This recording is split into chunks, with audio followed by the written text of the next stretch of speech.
This is Mason.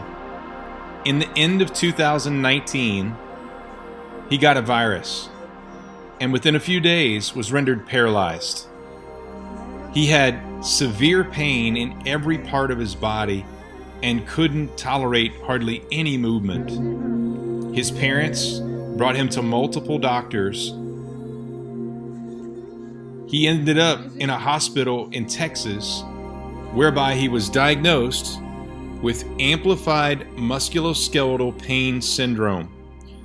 It's called AMPS, and there's a growing population of people developing this condition.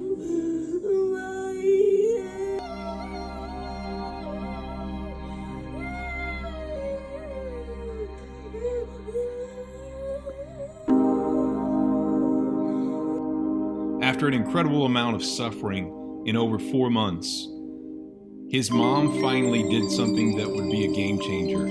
She reached out to us for help at the Nerve Health Institute.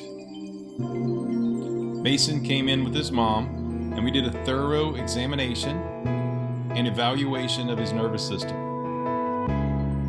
We found that his brain and spinal cord had lost power to many of the 88 primary nerves.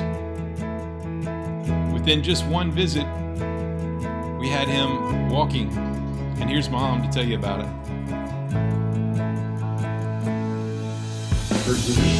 His first visit, it was amazing. Like, he was walking way better. He slept for 5 hours snoring. He hasn't slept like that in months.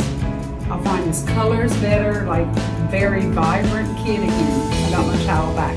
After the second visit, we had him running down the hall, and virtually all his pain had been reduced. So the boy in the pink couldn't walk, and the boy in the white couldn't walk. They've each been here, what, 3 or 4 times? Yeah, they're being all boys, but